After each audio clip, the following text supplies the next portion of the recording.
Welcome back, everybody. It is Tuesday night, and that means another episode of Home Theater and Hi-Fi Trends, right? And we've got a really wonderful show for you tonight. First, I'd like to introduce my esteemed co-host, Digital Don AV. Don, welcome to What the up? show, sir. How are you? Oh, I'm doing good, man. Man, so I'm life, excited for the guest tonight. We got some yeah, excellent guests. Yeah. I agree 100%. I finally got off of I don't know, my lazy rear end and Crack the have code. and gone through and started getting everybody scheduled up for this season, the 2025 Yeah. season. And this is an excellent show. I agree. Two wonderful guests, and I will welcome those folks in. Now, everybody out in the audience, please say hi when you come in. We've got Mr. Okinawa, welcome, and Mr. Ghoul. Hello, Mr. Ghoul. And first, joining us is Gary Gill from Southwest Audiofest, as well as Capital Audiofest. Gary, welcome. How are you, sir? All right, thank you. Good to be here. Right on. And we're going to get to learn all about Southwest Audiofest and Capital Audiofest and when they are and what people could do and all that kind of stuff.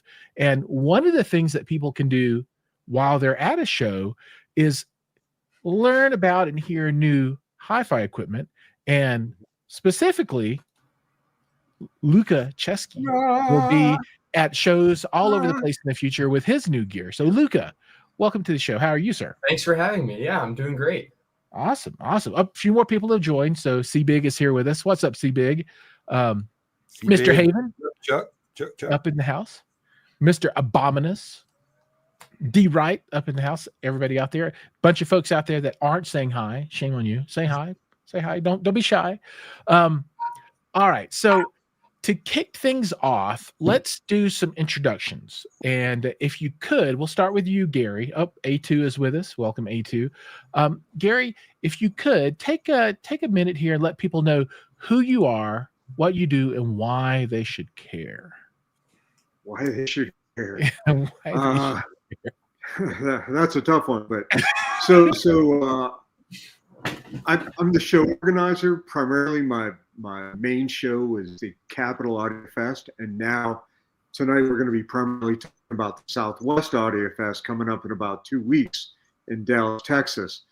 But I'm not only an organizer, but I'm an audiophile, and I think I bought my first audio gear at about 16 when I was saving up my lawnmower money, and I bought a Harman Kardon receiver and a pair of JBL 4311s and a Sony turntable, and my parents were like, "What the hell are you doing spending your money on this stuff?" And then and then here we are today. I started 14 years ago into starting a audiophile show in DC, and it's grown into to the scale. Last year we had 125 rooms, about 5,000 attendees. We had amazing vendors like Luca, and I've got to meet people like his father, and all these different people in the music industry, the hi-fi industry, and it's been a real pleasure. So I appreciate being able to talk about it. Awesome. Thank you, Gary. That's a great introduction.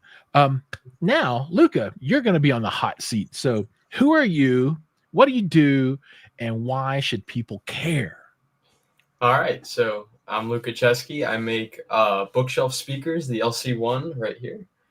And why should people care? Well, I think the biggest thing that I'm trying to do is bring in a new generation of audiophiles into the hobby. I think this is a hobby that so many kids my age and a little older would all love. And I think it's something that is so special to all of us. And the appreciation for music is something that I think is so important. So that's really my main goal with this. So, yeah. Awesome. So to get the questions, kind of done. So what's your age? Everybody's gonna be like, how old is this dude? What's he about kids? So how old are you? Everybody out there, guess, think in your head. I'm 17 years old. 17. So I've got a son who's just turned 16. So I absolutely understand kind of the world you're living. So you're a junior right now? senior in high school. Oh, senior, right on. Very nice. Yeah. Luca is an old soul, though. Very much. I completely understand. All right, so let's get started. Let's swing back over to Gary a little bit, and I think today maybe we can go back and forth a bit, and then play off of each other. So I'm not gonna ask anybody just to hang out bored for forever and ever as we talk about one thing, but we'll flip back and forth. So for Southwest Audio Fest, let's get the primer questions out there too. Just like, how old is Luca? For Southwest Audio Fest, what are the wheres and whens and hows of the show? So if somebody's interested in it, where's Southwest? Where is that at? When is that at? Southwest is actually in Dallas, Texas. It's coming up on March 21st through the 23rd. We have a setup day, which is on the 20th. And generally, all these guys come in and set up on a day or two beforehand, and then we have 3 days of great fun, great audio, live music. We have a blast, but it's our second year, and we're anticipating to have about 2,000 plus visitors or attendees. And last year we had about, I think, around 40 rooms, and this year we're over 60. Oh, that's awesome. Yeah, and in the hotel is pretty amazing. I heard some grumblings about the hotel in Florida. I mean, Bart's a good friend of mine, and there's some issues there. I'm sure he'll work it out, but we're at the Anatole Hotel, which is the premier luxury hotel in Dallas, Texas. To give you an idea, so the hotel in DC, where I have the Capital Audio Fest, I have 22 large rooms. This hotel in Dallas has the ability to have 79 large rooms. 79 and 1,600 sleeping rooms. It's more than twice the size of the Schoenberg for Exponent.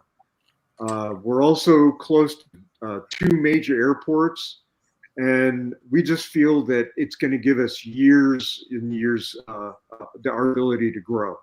It's a really nice, well-run hotel, so we hope it gives that chance just to go and to prosper. Awesome. Super cool. So Don, I think maybe you and I should swap off on questions too, right? Sure. So maybe you hit Luca with the first one. One thing I do want to point out is Luca does live on the 2nd floor. All right. Thank you, ladies and gentlemen. We appreciate you showing tonight. I'm here all week. So I have to get Luca, you're going to hear that. Was that a music reference? That's all right. So, Florida Audio Expo, I go into this really cool dark room, and my buddy Steve from Cambridge Audio, and I'm like, wow, what are those? And I saw his bookshelves, and like under $1,000 just absolutely floored me. Luca, talk about a couple things. I know you said something about 3D printing that differentiate your speakers in the design process, if you don't mind me asking.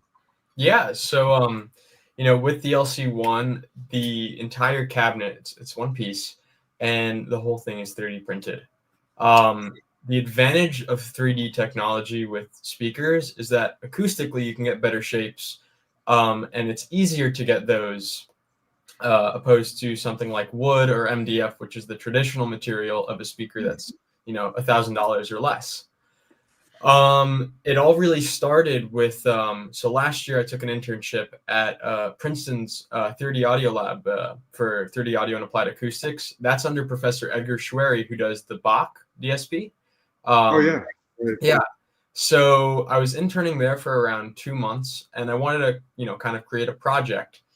And using the knowledge that I was learning in the lab, I wanted to create something that would still combine my passion for music and technology into one thing. And using the resources that I had at home, I recently had bought a 3D printer. So I was like, you know what, let me see if I can come up with something. And doing a lot of research, and many prototypes later, landed with the LC1. So yeah. Yeah. So your design's pretty interesting. It had tremendous bass definition on it. I mean, it really truly did.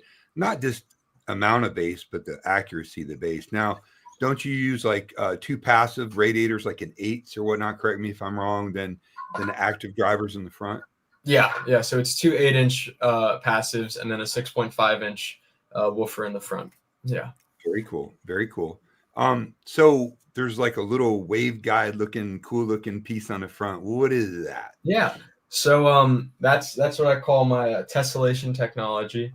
And similar to how a lot of speakers kind of put felt on the face of their speakers, it's to help minimize reflections off the front of the baffle.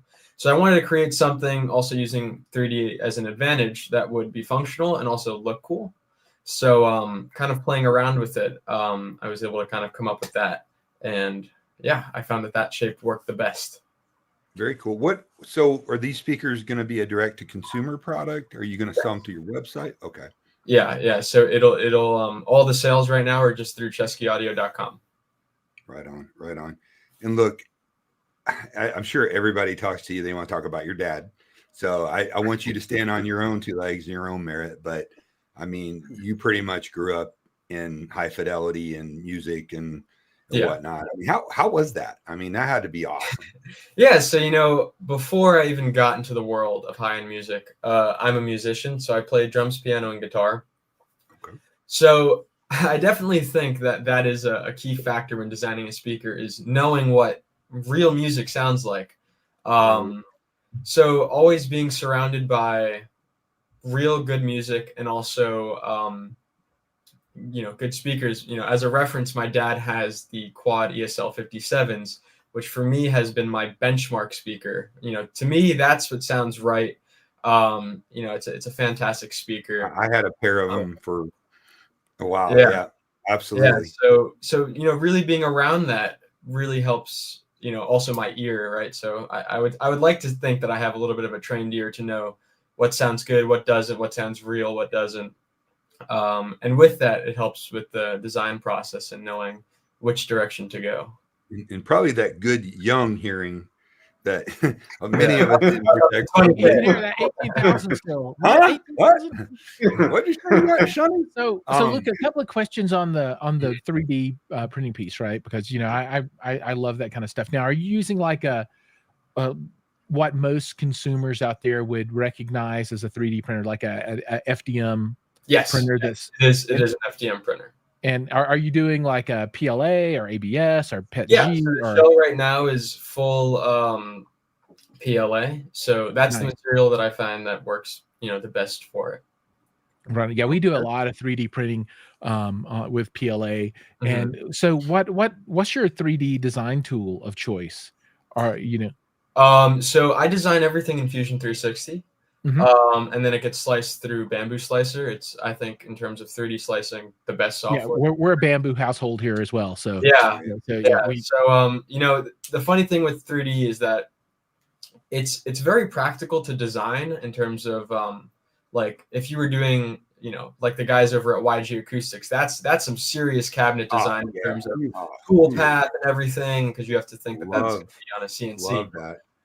With 3D, it gets a little bit easier, but then you run into some other problems with temperature, flow ratio. So it did take a long time to get everything really dialed in. But once it is, everything runs really nicely. But, as we were printing my my Marvel superhero mask collection, we ran into my head is obviously too big, so we had to scale everything. Super nerd. Oh yeah, super nerd. Go ahead, Don. What's that material? Talk about the material you're using to build the cabinet in relation to like MDF, HDF, and whatnot. Is it denser? Yeah. So PLA itself isn't very dense. The thing that really gives the LC1 that low resonance, which makes it a lot more inert and dead than something like MDF or wood, is this proprietary composite I developed. This was working over at the lab.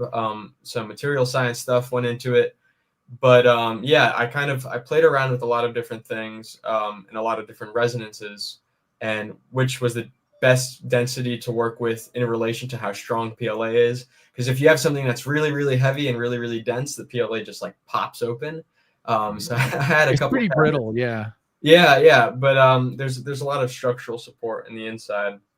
So yeah, it definitely took a long time to get everything right. That's crazy cool. What drivers are you using in that? Just something that you had proprietary built for you, or? Yeah. So right now it's some proprietary stuff, but Very cool. I'm very excited for what should be coming in. I would say late December of this year. I'm working on a second model. Ooh, He's gonna fill them up with sand.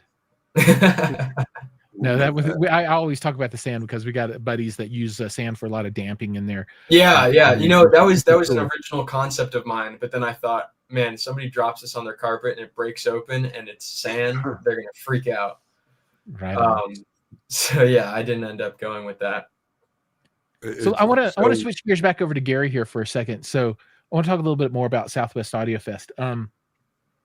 So for folks that haven't been to a show, right? And I have a pretty diverse audience, right? So we got a lot of 2-channel people, multi-channel people, and then just general tech folks, and then nerd fan folks as well.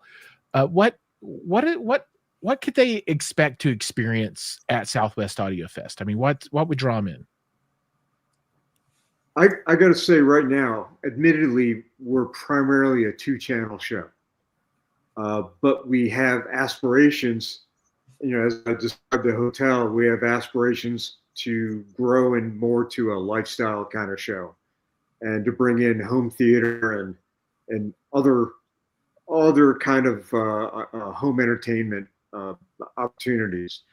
I'm not sure where we're going to go. We're going to push it. I think we have one home theater retailer coming this year, and we've been really pushing it with the regional Dallas-Fort Worth retailers and installers, and I hope we really push there so that, you know, I'm trying to get more families to come and you know, get the interest in, as you said, a younger audience, more families, both male and female, and just trying to get a lot of different people in there and make the crowd diverse. But we've got 2 nights of live music.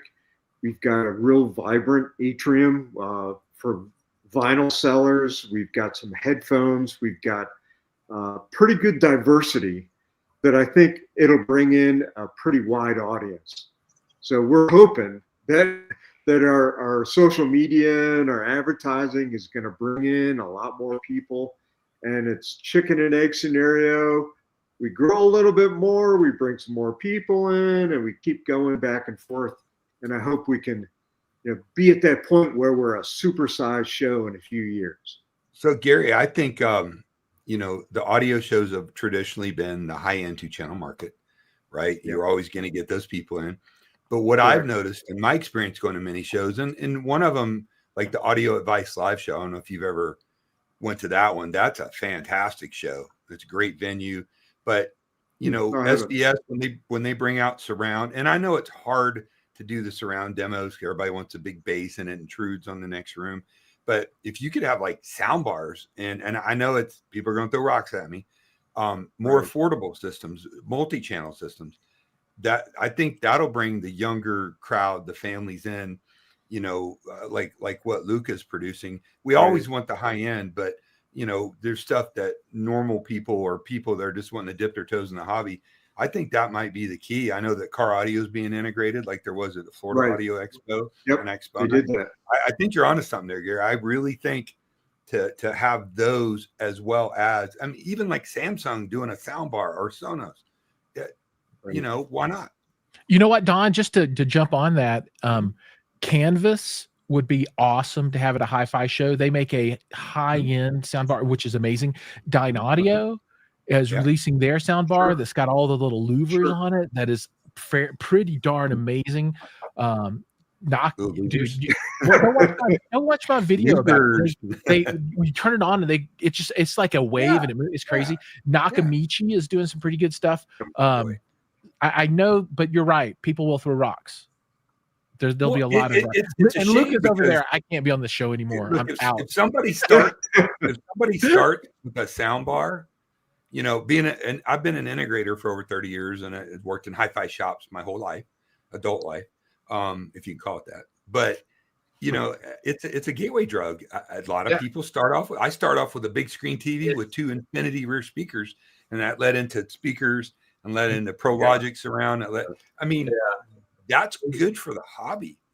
Yeah, definitely. I think it's I like to joke with my friends because a lot of people come over to hear the speakers, and these are kids that are used to listening on just earbuds, right? Right. And once you hear what you're missing, it's hard to go back. It's the same thing with like when I walk through the shows, I don't normally have a lot of time to walk around and check out all the rooms, but when I do, when you hear something that's really, really amazing, it's hard to go back. You always want to work up to something. And I think that I have to agree with you guys where definitely a kid my age, I don't have $500,000 to drop on a system. So if there was a lot of, I guess you could say, entry-level stuff, it really brings in more people into the hobby. I agree 100%. And there's a place for it all. Luca, a kid my age doesn't have $500,000 to drop on a system. No. Don't feel bad. But that would be really cool, Gary, if you could, I know the logistics and whatnot, but I'm sure a lot of the bigger manufacturers would love the opportunity to do that. And it might bring in a whole crowd. And, I don't know if it's, hopefully it's not a bad word, but the word Chi-Fi, Chinese Fidelity Audio, there's a lot of, especially in the digital world, there's a lot of great DACs, a lot of great digital products that are bringing people into, I guess, computer-based audio or digital or streaming audio. 100%. I mean, recording studios, like recording to get in there. At the Capitol Audiofest this year, our local DC Hi-Fi group, they brought in, I think, about 20 different inexpensive products. I don't know, Luca, if you went into the room, but there was a lot of interesting things. They had what did you think? So I went. I think at least we're thinking of the same room. They had that little, I think it was a $60 SMSL DAC. And I went in and heard it, and I bought it right after the show. And for the LC one, if you wanted like a really budget system, I paired it up with I forgot the model, but like Fosse's integrated amp and that little thing. So that's like $120 for the integrated and $60 for the DAC, and $180 and $1,000 speakers, full system, and it sounds great. Dude, if you want to get fancy, you can get like the Fosse monoblocks. They're about this big. Yeah, I mean, I bought the Fosse and then I swapped out the op amps for I forgot which ones they were, but that was a huge upgrade. So Giles, I got to tell you that WIM streamer that you hooked me up with, $150, absolutely blown away with how easy the setup is, how good the app is.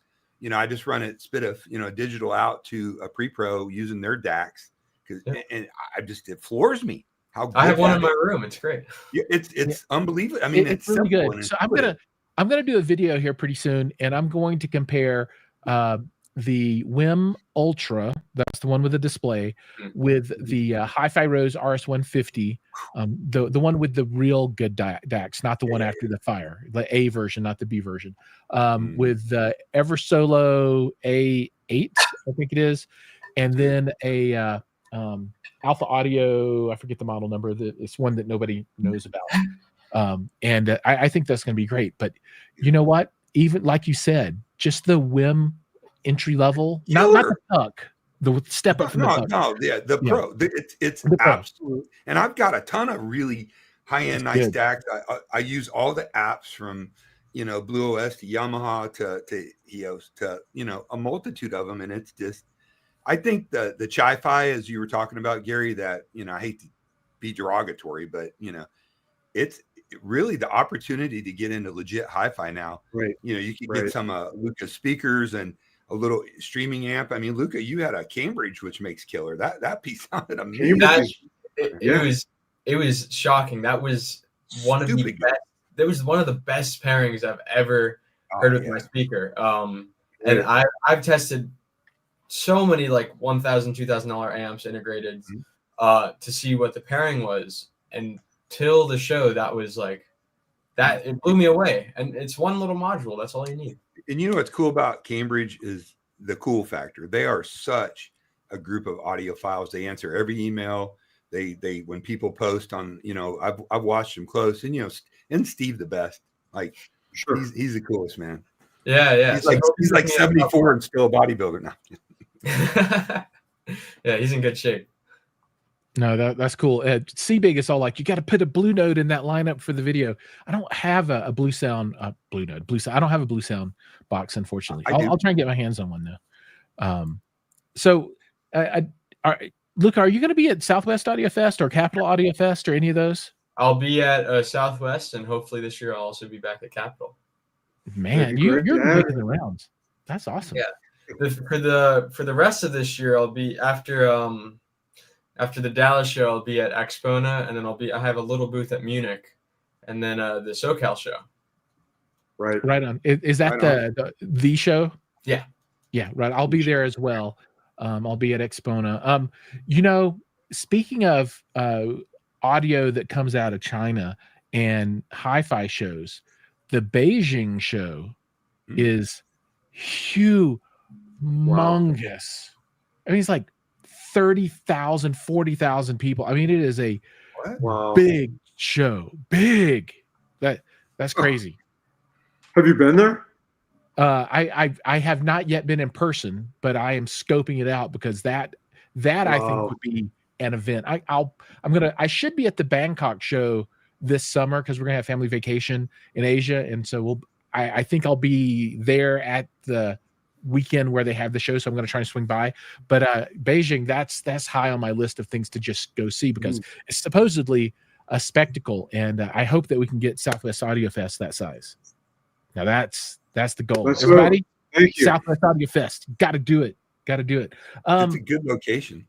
It is. Absolutely is. So I want to talk, Gary, a little bit more about the evolution of the show over the years, right? So maybe you could take just a couple of minutes here and tell us, you know, how the show has, you know, changed from when you first got started with it, and you might even have a better insight into Capital Audio Fest because I think you've been working that one the 14 years, I think you said, and then what, just like 3 or 4 years for Southwest. What have you seen change over the years? Well, the Capital Audio Fest, as you said, 14 years ago, it started off primarily as a DIY show. So it had a lot of vintage gear, record sellers, but then I was not an audio insider. So I didn't know anybody. I was a hobbyist. I've always been into hi-fi. But yet these guys showed up that are still with the Capital Audio Fest. You know, Greg Barron from United Home Audio, Fox, Command AV. Then there's, High Water Sound. Jeff from High Water Sound in Brooklyn. Let's see who else we have. Oh, Gary Dews, Border Patrol. So all those guys took a chance on me when I had 12 rooms, and then little by little, it grew to the point where here we go, 14 last year. 2024, we had 125 rooms. And I've gone through the process and I've learned a lot. And that's why I go to other shows too. I learn what to do, what not to do, what I should do. You know, the biggest one was probably about website and signage. You got to have signs out for people to read, and they like to show programs, and now we're incorporating digital programs. I mean, almost every year you see things coming and going with the major shows, whether it's Dallas, DC, Capital, Expona, or Florida. People are trying different things. And Bart did our audio. I mean, that's been done before in LA, but they weren't successful with it. So I mean, I do things like beer and wine sampling. Everybody likes that. There's So, nothing wrong with that. You could close your yeah, ears. exactly. Yeah, But hey, yeah. Bart does a good job with the show. He really does. I yeah, know he's running around stressed out. I'm like, Bart, you gotta breathe. You gotta breathe. You know what I mean? yeah, But he was stressed out. cool. His face was red. I know. Yeah, I but know, poor guy. I've learned over the course of time, and then we tried to apply it to Dallas, and now we're in our second year. We're in a venue. I think we can stay there for a long time.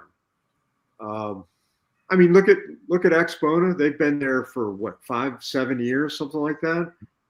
They're close to being maxed out, but we hope at Dallas we can grow and make that a pretty major, significant show. Maybe it'll rival some of the other world-sized the global events.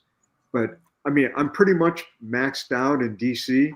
The hotel not able to really grow much more, so we're going to apply the same kind of fun, love, and good time at Capital Audiofest. Apply it to Dallas. That's my goal. Nice. And I was talking to some guys down in Florida, and they were talking about, I think it was Southwest Audiofest, and they were talking about the old days, right?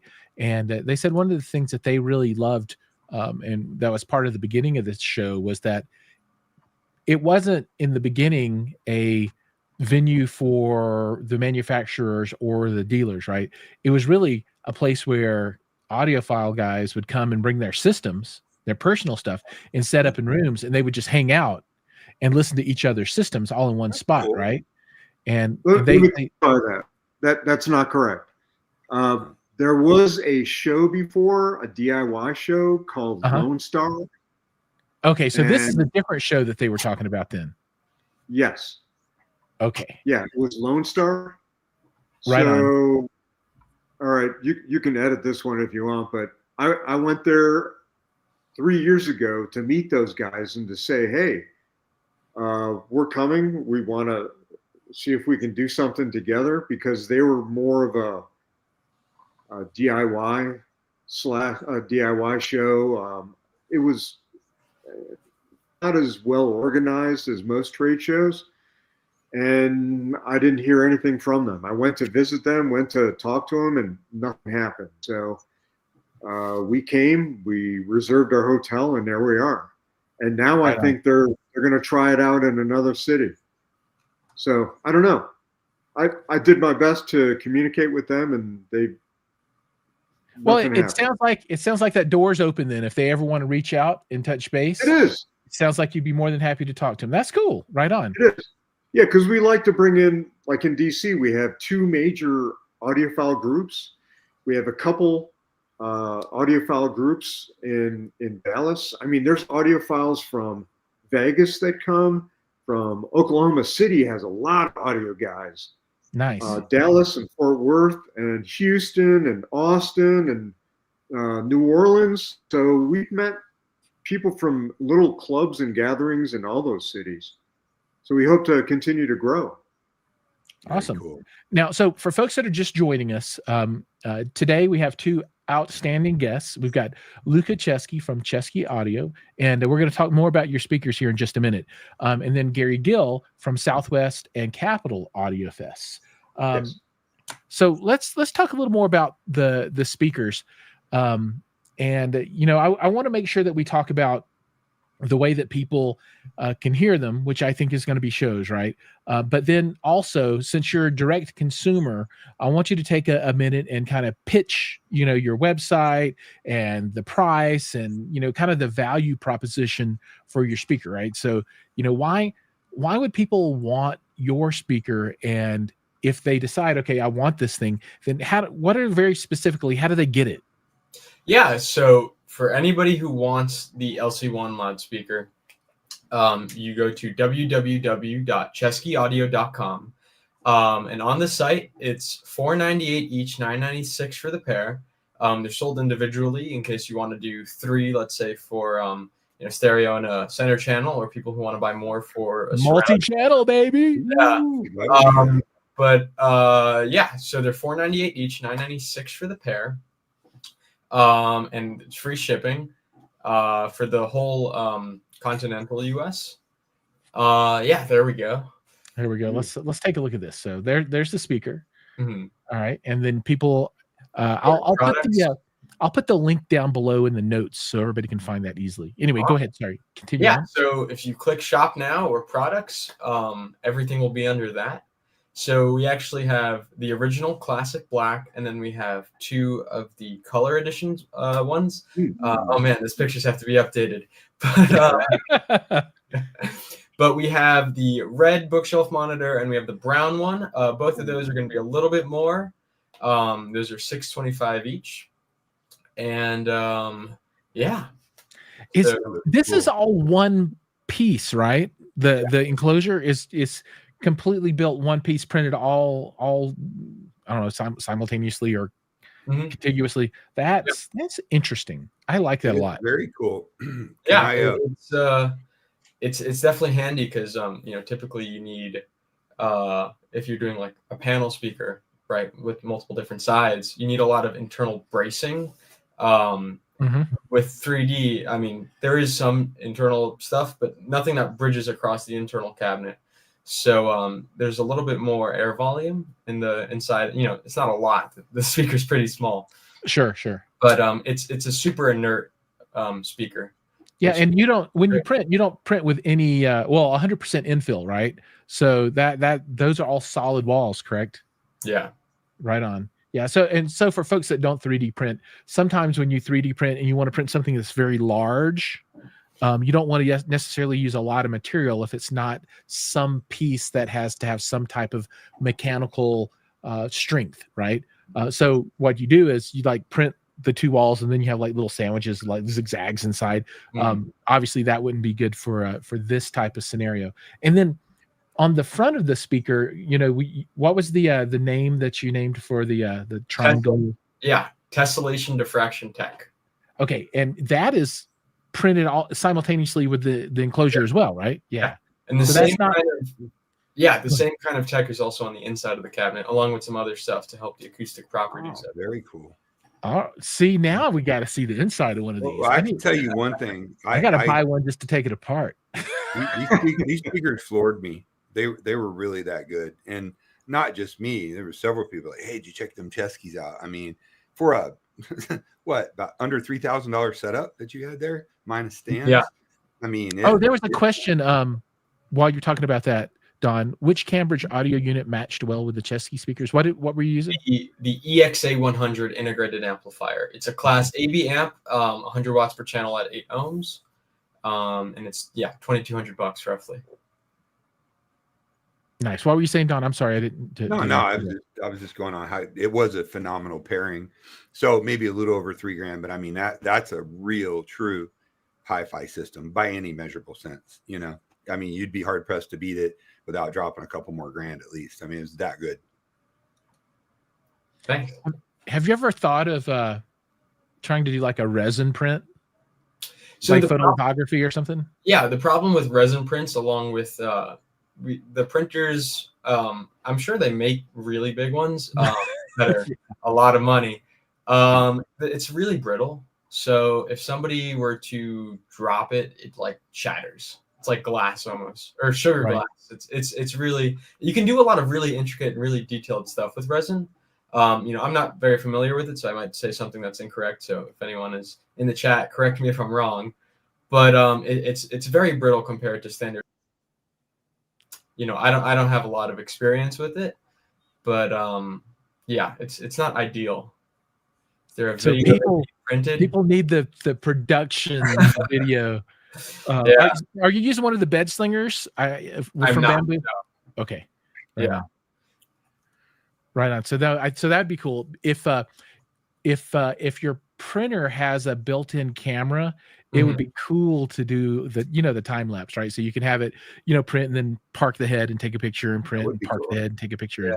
And then it goes that or maybe that's the secret sauce and you can't tell everybody all the secrets. Yeah, that's what I'm leaning towards, keeping it a secret.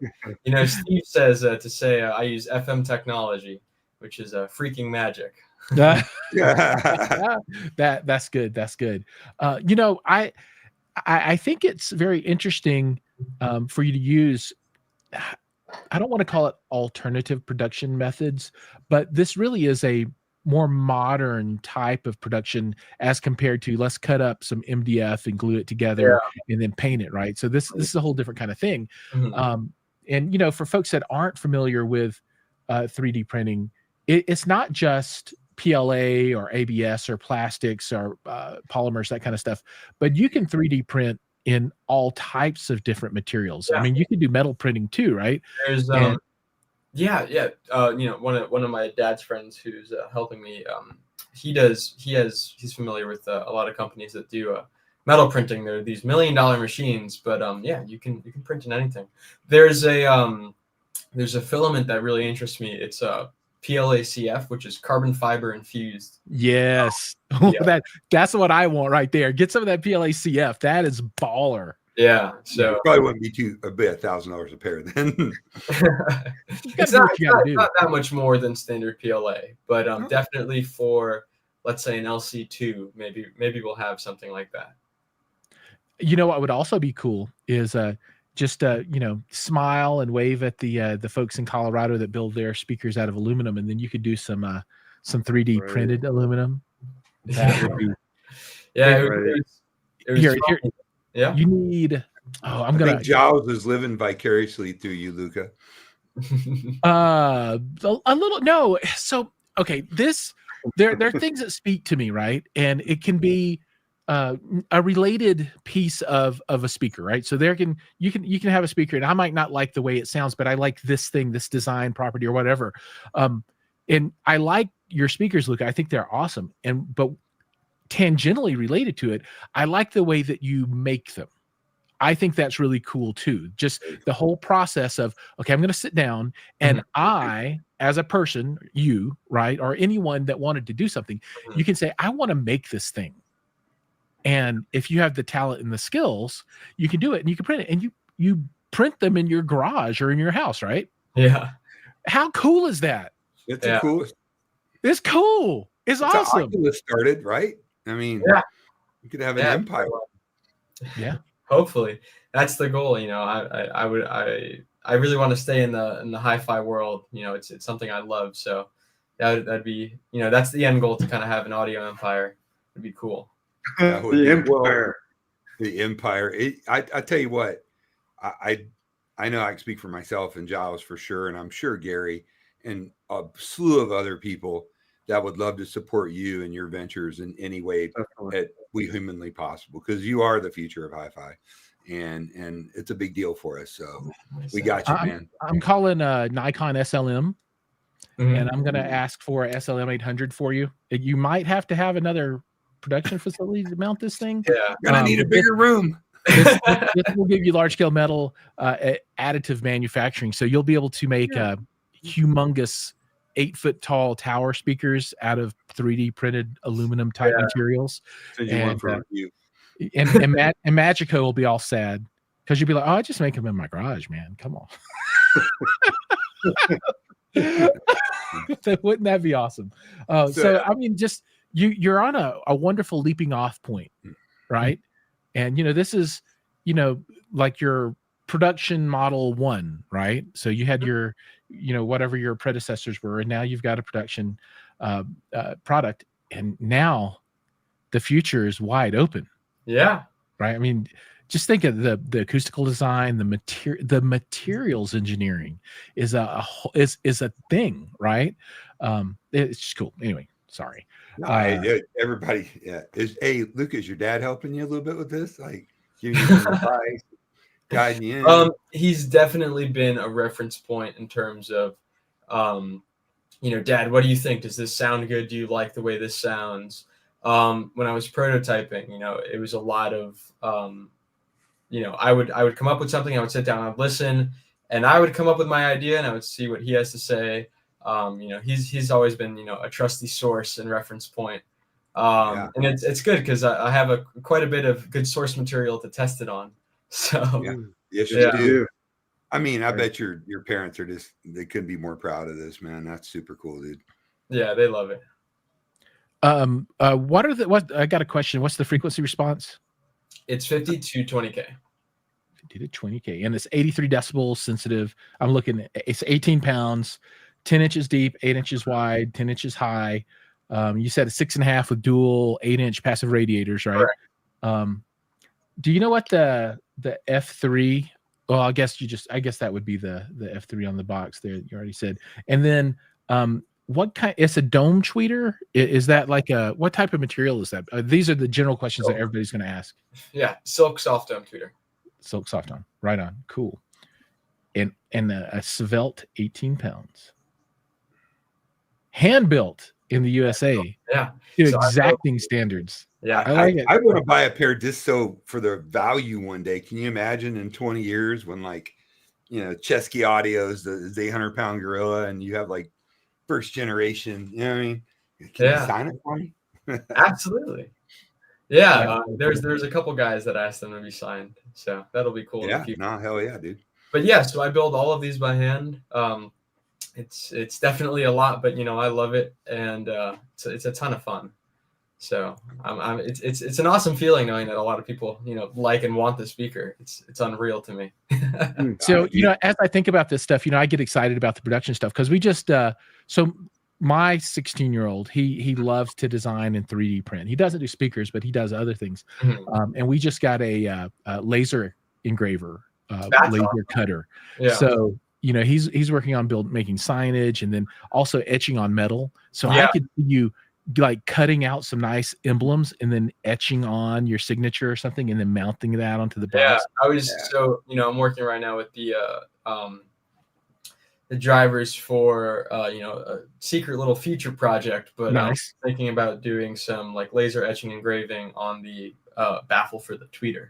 I think would be nice. Cool. That'd be very cool. Yeah, that'd be super awesome. All right, so Gary, I want to come back to you. And now, Southwest is a little bit smaller show. Are you going to have like any type of talk tracks there? So outside of just go listen and check out the equipment, are you going to have any of the kind of educational discussions? You do that at Capital Audio Fest, right? Yeah, last year we had I think 4, 8, 9. 12 guest speakers. I think 4 on Friday, 5 on Saturday, and probably 3 or 4 on Sunday. At Dallas, we're having 3. I think we have a total of 9 guest speakers. 3 Friday, 4 on Saturday, and 2 on Sunday. So we definitely got that covered. And if we had more time, there's so many people that have something to say. Maybe Luca, maybe at Capital Audio Fest, you'll be able to want to give a seminar at the end of the year. Mm-hmm. Yeah, that'd be great. We'll have you up there and give a demonstration. Capital. I mean, love this stuff. Most guest speakers. The rooms are full. There's a lot of interested parties, and they want to know how it's made. It's fun. It's a good time. Yeah. You know what you should do, Luca?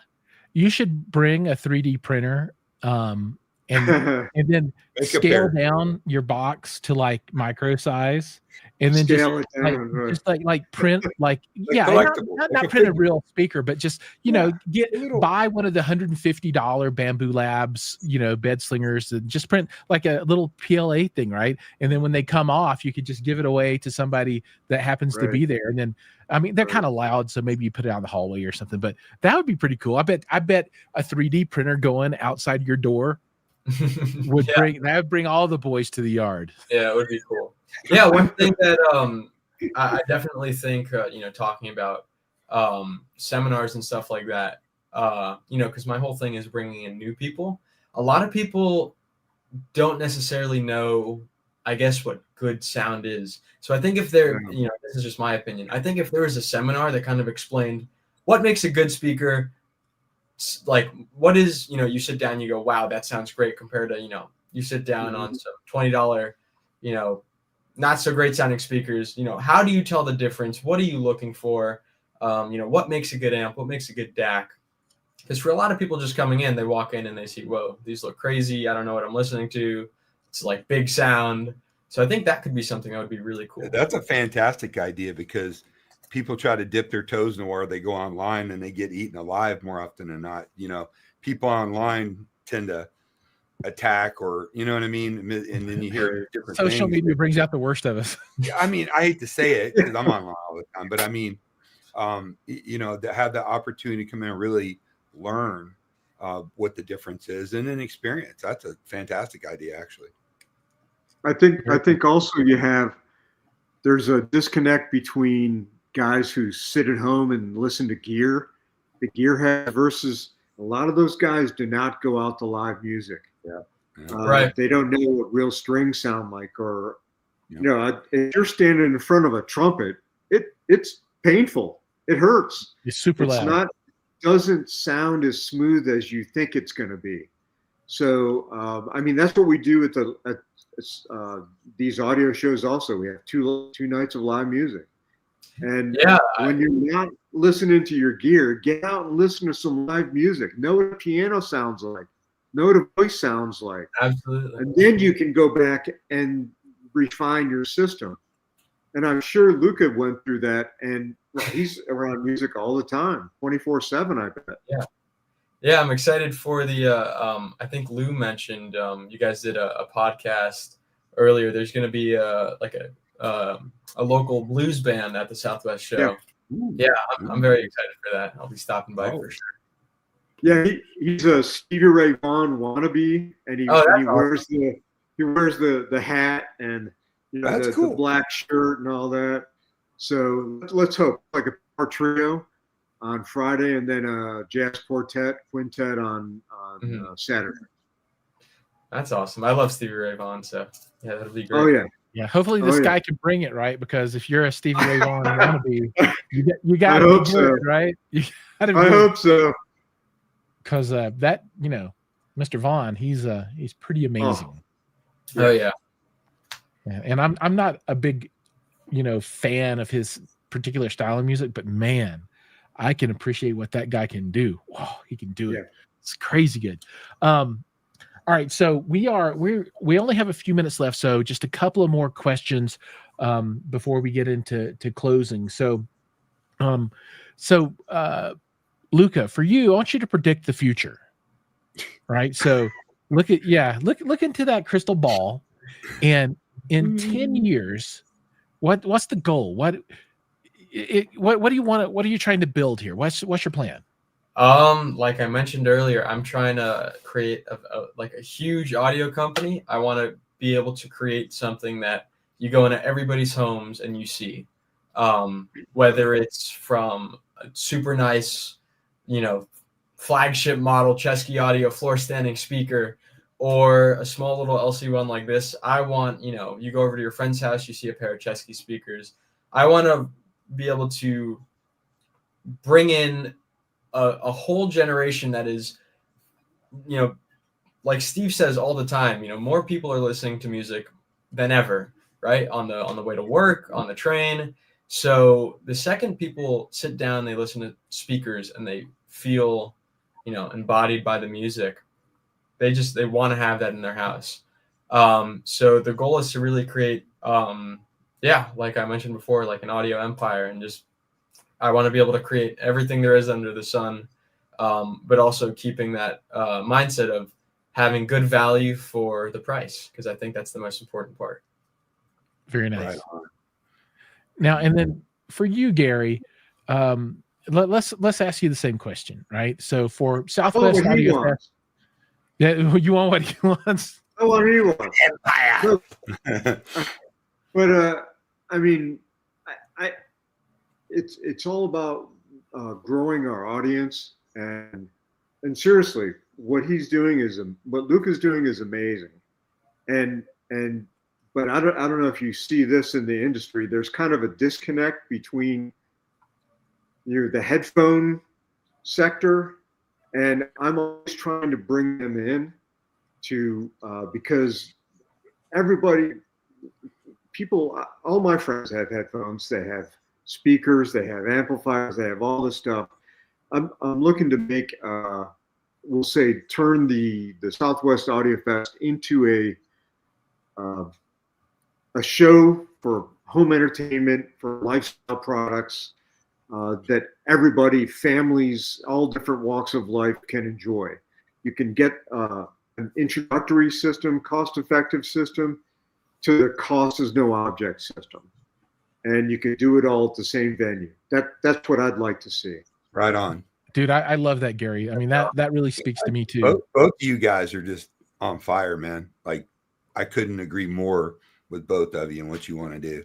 And man, you know, Jiles and well, I'm like Batman. He's like Robin. I am and I've got the green outfit too. So don't make. I think we both would. Do you have tights? What's that? Do you have tights? Oh, I got them on right now. I've got killed. I think we would love to help you guys in any way possible. And in fact, you know, I have a male full-figured exotic flamenco interpretive dance group. When your show gets a little bigger, maybe we'll talk to you about doing it. So, I mean, it'll be a big draw. It is shockingly horrific what you're saying, Don. I didn't know how to react. There's a show for that. There's a show for that, but it's not this show. I know, dude. No, seriously, man, this has been really great. Luca, it's great to see you again. I'm sure I'll be seeing you again here very soon.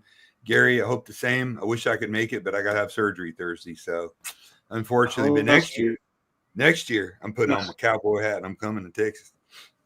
Nice. Right on.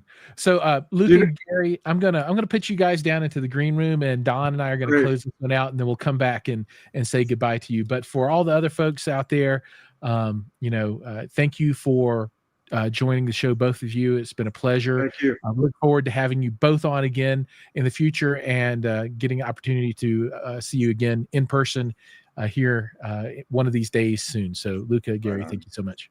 Thanks for having me. Luca, I'll see you in 2 weeks. Sounds good. Thank you. All right.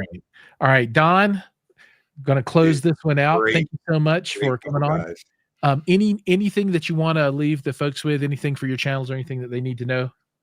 No, man, just I'll be out of commission for a couple, weeks. Then I'll be back in a neck brace so you can have your fun with that. But it will be a cool neck brace. Great guest tonight. Listen, that Luca kid, those speakers sound great. 100%. Wouldn't tell you that if I didn't really. I mean, you heard him, Giles. Yeah, absolutely, 100%. Really, really good. I appreciate all of you guys, especially the ones that always show up every week. You're like an extended family, man. Absolutely. Absolutely.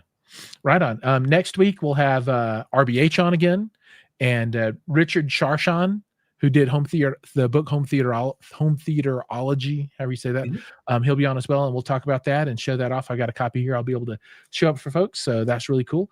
And with that, everybody, thank you for joining. Remember, like, subscribe, ring the bell, do all those things. Hey, and if you like comic books, tomorrow I'll be live streaming about the new week's comics. I know I do all the nerd things, so hopefully I'll see all of you. I want to sneak out of here and go finish up this accurate setup process. Oh, I'm so excited! Oh my god, it's gonna be good. It's gonna be good. All right, well, you have to tell everybody about it next week or the week after, whenever you're back. Yeah, whenever I come back. Yeah. All right, folks. Thanks, see you guys next time. Cheers.